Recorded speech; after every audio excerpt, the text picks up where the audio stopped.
Leviticus 25. The Lord said to Moses on Mount Sinai, "Speak to the Israelites and say to them, when you enter the land I'm going to give you, the land itself must observe a Sabbath to the Lord. For 6 years sow your fields, and for 6 years prune your vineyards and gather their crops. But in the 7th year the land is to have a Sabbath of rest, a Sabbath to the Lord. Do not sow your fields or prune your vineyards. Do not reap what grows of itself, or harvest the grapes of your unattended vines.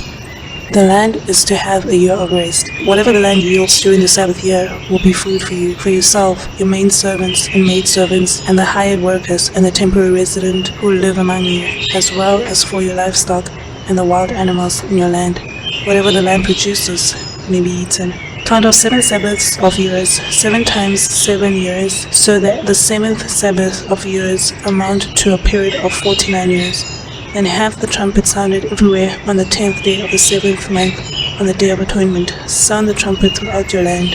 Consecrate the 5th year and proclaim liberty throughout the land to all the inhabitants. It shall be a jubilee for you. Each one of you is to return to his family property, and each of his own clan. The 5th year shall be a jubilee for you. Do not sow or do not reap what grows of itself, or harvest the unattended vines, for it is a jubilee and is to be holy for you. Eat only what is taken directly from the field. In this year of jubilee, everyone is to return to his own property. If you sell land to one of your countrymen, or buy any from him, do not take advantage of each other. You are to buy from your countryman on the basis of the number of years since the jubilee, and he is to sell to you on the basis of the number of years left for harvesting crops.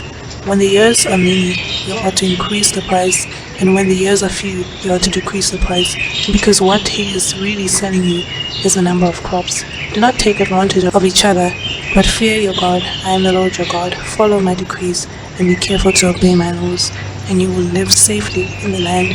Then the land will yield its fruit. You will eat your fill and live there in safety. You may ask, what will we eat in the 7th year if we do not plant or harvest our crops? I will send you such a blessing in the 6th year that the land will yield enough for 3 years, while you plant during the 8th year.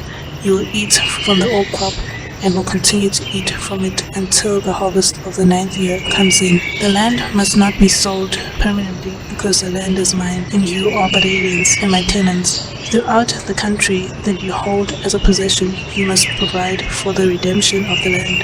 If one of your countrymen become poor and sells some of his property, his nearest relative is to come and redeem what his countryman has sold. If, however, a man has no one to redeem it for him, but he himself prospers and acquires sufficient means to redeem it, he is to determine the value of the years since he sold it, and refund the balance to the man to whom he sold it. He can then go back to his own property. But if he does not acquire the means to repay him, what he sold will remain in the possession of the buyer until the year of Jubilee. It will be returned in the Jubilee, and he can then go back to his property. If a man sells a house in a walled city, he retains the right of redemption a full year after its sale. During that time, he may redeem it. If it is not redeemed before a full year has passed, the house in the walled city shall belong permanently to the buyer and his descendants. It is not to be returned in the Jubilee, but the houses and villages without walls around them are to be considered as open country. They can be redeemed, and they are to be returned in the Jubilee. The Levites always have the right to redeem their houses in the Levitical town which they possess. So the property of the Levites is redeemable, that is, a house sold in any town they hold, and is to be returned in the Jubilee, because the houses in the towns of the Levites are their property among the Israelites. But the postulants belonging to their towns must not be sold. It is their permanent possession. If any one of your countrymen becomes poor and is unable to support himself among you, help him as you would an alien or a temporary resident, so he can continue to live among you. Do not take interest of any kind from him, but fear your God, so that your countrymen may continue to live among you. You must not lend him money at interest, or sell him food at a profit. I am the Lord your God, who brought you out of Egypt, to give you the land of Canaan, and to be your God. If one of your countrymen becomes poor among you, and sells himself to you, do not make him work as a slave. He is to be treated as a hired worker, or a temporary resident among you.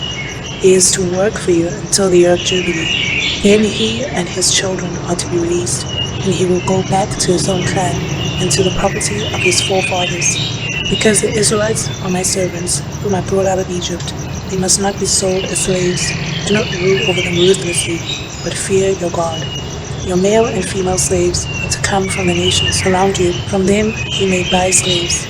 You may also buy some of the temporary residents living among you and members of the clans born to your country, and they will become your property. You can will them to your children as inherited property and can make them slaves for life. But you must not rule over your fellow Israelites ruthlessly. If an alien or a temporary resident among you becomes rich, and one of your countrymen becomes poor, and sells himself to the alien living among you, or to a member of the alien clan who retains the right of redemption after he has sold himself, one of his relatives may redeem him. An uncle or a cousin or any blood relative in his clan may redeem him. Or if he prospers, he may redeem himself. He and his buyer are to count the time from the year he sold himself up to the year of Jubilee. The price for his release is to be based on the rate paid to the hired man for that number of years. If many years remain, he must pay for his redemption a larger share of the price paid for him. If only a few years remain until the year of Jubilee, he is to compute that and pay for his redemption accordingly. He is to be treated as a man hired from year to year. He must see to it that his owner does not rule over him ruthlessly.